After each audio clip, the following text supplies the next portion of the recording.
গত ১৯ জুলাই বাংলাদেশ সরকার জাতিসংঘের মানবাধিকার কমিশনের সাথে যে চুক্তি সই করেছে সেটি নিয়ে একটি তথ্য জানলে আপনি অবাক হবেন।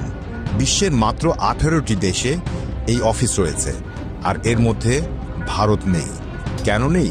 ২০১৮ সালে কাশ্মীর নিয়ে OHCHR যে রিপোর্ট প্রকাশ করেছিল সেটির পর থেকে ভারত এই সংস্থাকে পার্সোনা নন গ্রাটা ঘোষণা করে রেখেছে।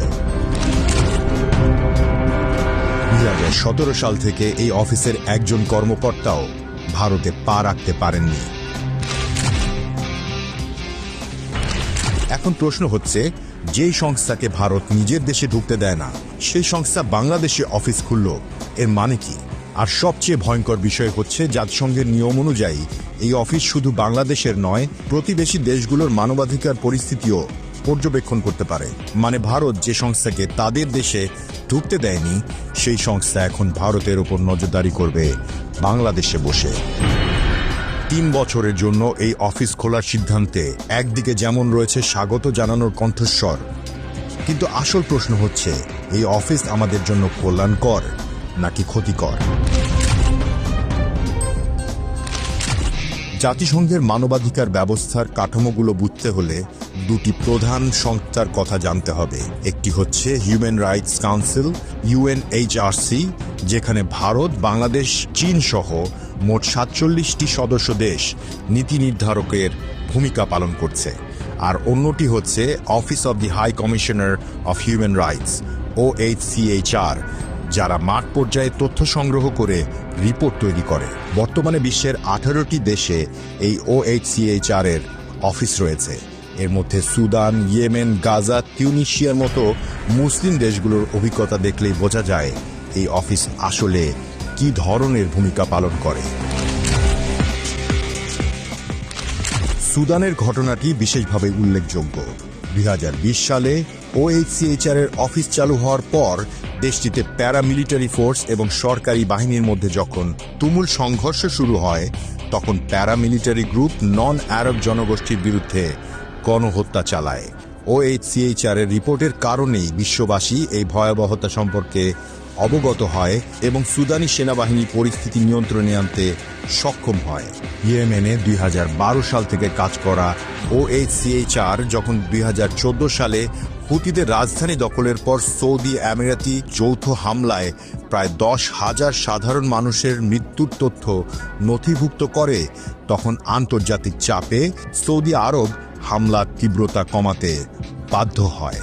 গাজায় ২০০০ সাল থেকে কাজ করা এই অফিসই ইসরায়েলের বর্তমান নির্যাতনের প্রতিটি ঘটনা নথিভুক্ত করে জাতিসংঘের যুদ্ধবিরতির প্রস্তাব আনার ক্ষেত্রে গুরুত্বপূর্ণ ভূমিকা রাখছে।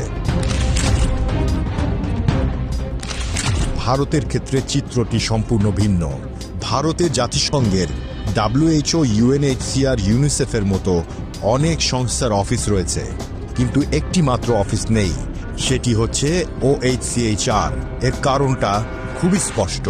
২০১৬-১৭ সালে কাশ্মীরে ভারতীয় সেনাবাহিনীর বড় ধরনের নির্যাতন ও হত্যাকাণ্ডের উপর OHCHR বিস্তারিত রিপোর্ট প্রকাশ করেছিল। ২০১৮ সালে কাশ্মীর বিষয়ে তাদের প্রথম আনুষ্ঠানিক রিপোর্টে ভারতীয় বাহিনীর অতিরিক্ত শক্তি প্রয়োগ ও মানবাধিকার লঙ্ঘনের বিস্তারিত বিবরণ প্রকাশিত হয়।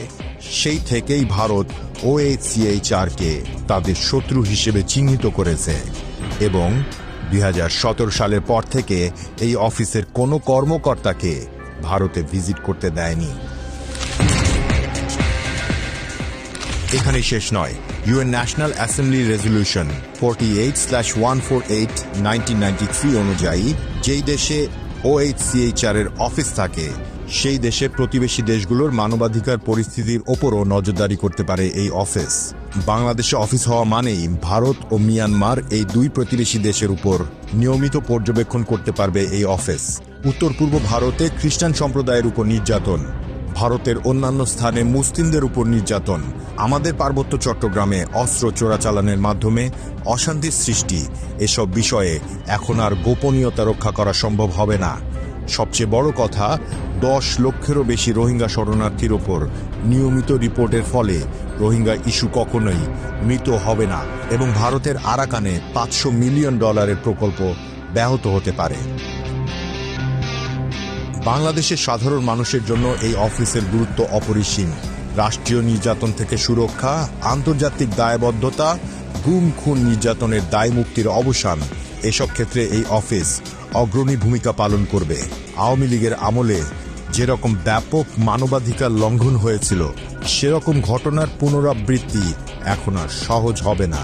কোনো সরকারই এখন আর সহজে মানুষ গুম করতে, মিছিলে গুলি করে হত্যা করতে কিংবা মিথ্যা মামলা দিতে পারবে না, কারণ এসব ঘটনা নিয়মিত পর্যবেক্ষণে থাকবে।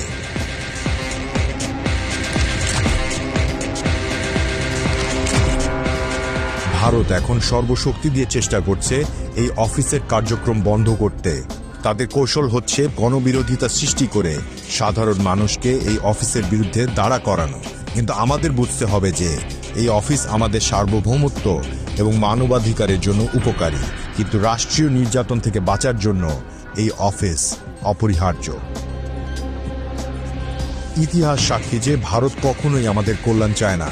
তারা চায় আমাদের দুর্বল রাখতে, যাতে তাদের আঞ্চলিক আধিপত্য বজায় থাকে। OHCHR এর অফিস তাদের এই খেলা বন্ধ করে দিতে পারে বলেই তাদের এত ভয়। আমাদের মনে রাখতে হবে, এই অফিস আমাদের রাষ্ট্রীয় নির্যাতন থেকে সুরক্ষা দেবে, ভারতীয় ষড়যন্ত্র প্রতিরোধে সহায়ক হবে এবং আমাদের সার্বভৌমত্ব রক্ষা করবে। কিন্তু প্রশ্ন থেকেই যাচ্ছে, এই অফিস কি আসলেই আমাদের প্রত্যাশা পূরণ করতে পারবে, নাকি ভিন্ন কোনো এজেন্ডা রয়েছে এর পেছনে? সময়ই বলে দেবে এই মানবাধিকার অফিস আমাদের জন্য আশীর্বাদ নিয়ে আসছে নাকি অভিশাপ।